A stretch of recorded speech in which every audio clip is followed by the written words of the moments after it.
Welcome to FlyStream. Check out this series of fly tying tutorials along with fly fishing tips. Well, good day everyone, and welcome to FlyStream. This is the first of the series. We're going to people wanting to deep dive a little further into the fly tying, where we're going to create the fly. We'll take our time as far as selecting the materials, why use certain materials, the techniques. I'll be able to do some close-up, and also we'll back off the vise a little bit so you can see my hands working and whatever to show you some of these techniques. I know we're going to make that more of a tutorial, so they're going to be a little longer, but I hope it's something you'll enjoy and you'll spend some time with us. Well, good day everyone, and welcome to FlyStream. We're going to be starting with our first fly, our first live stream video. This is going to be one of the best flies you could ever come off the vise. There are just so many of them.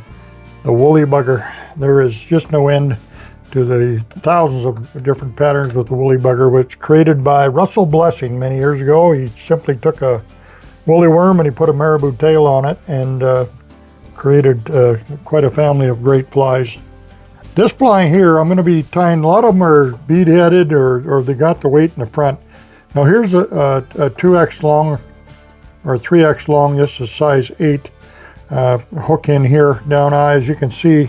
And I've just taken light lead on here. This is about a 15 thou lead, and I've done the entire shank. This fly was going to ride pretty much, it's not going to dip a lot. It's not going to be like a jig.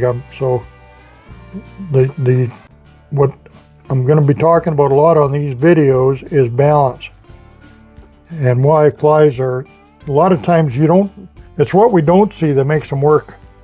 So here's a fly that's going to ride pretty straight in the current. It's going to run in behind my line. The line is going to come straight out here. I'm going to be able to strip this back. It's got a lot of motion, but it's going to be more of a breathable type fly than a jig. So we're going to just run our 6/0 thread over this and cover that lead up. So nice light. I'm going to fish this fly mostly on an intermediate type line. And one of the best colors you can come, it's pretty hard to argue with, is purple. So we're going to tie a purple woolly bugger. And here is, this is woolly bugger marabou. This comes from Wapsi. Every plume in the bag is great for woolly buggers. And I'm going to tie it a little bit longer than the shank. You can do it shank length. I usually go a little bit longer, I like the movement. And these woolly bugger plumes really breathe nice. Now I come in behind just to lock that marabou up top. I'm coming in behind and locking her straight up. Okay. So there's a nice tail. Now here is another new, this is kind of a new Crystal Flash blue and copper, which is a great coloration. I'm going to take 3 strands of that, tie it on this side. Roll the other 2 or 3 on the other side. And that is a great accent color right there. I just picked this up the other day. And copper and blue. What is it? Let's have a look. We're going to get deep dive into this. Is Grizzly, Crystal Flash, copper and blue. There it is. The marabou, woolly bugger, purple, and that comes from Wapsi. Okay, and we'll bring in some wire. This is small copper wire for reinforcement. Tie that in. When I tie my wire in, I like to just catch it. So what I'm doing is coming across at a 45-degree angle, and my thread just catches it. So if you have materials that are kind of rolling away from you, you can use that, come in at an angle. So here we have this is New Age chenille. This is a nice chenille here, a little bit of flash in there. Just make sure you have that stem exposed, or the core. And then I'll just do my body. We'll just turn that forward. And it's a nice, got a little bit of length to it. It's got a bit of a segmentation. You can do it. Okay, now I got I leave a lot of room at the eye. Don't crowd that eye. Now you can have some options here. You can go with a purple hackle.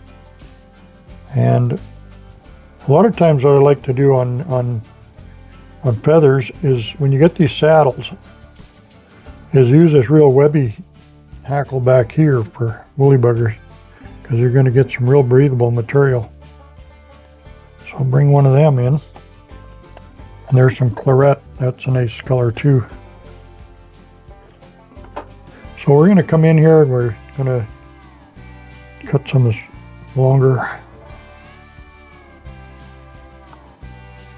hackle off here. We're going to tie it right behind the eye. Get some good turns.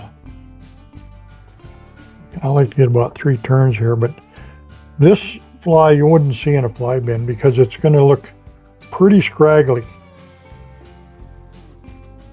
But you're going to see that this soft marabou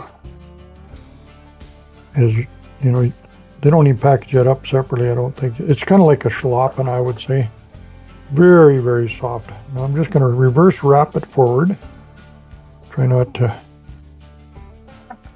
get anything tied down, caught in the wire or the thread. Tie that off. Cut that off the inside of your scissors. You can just pop that off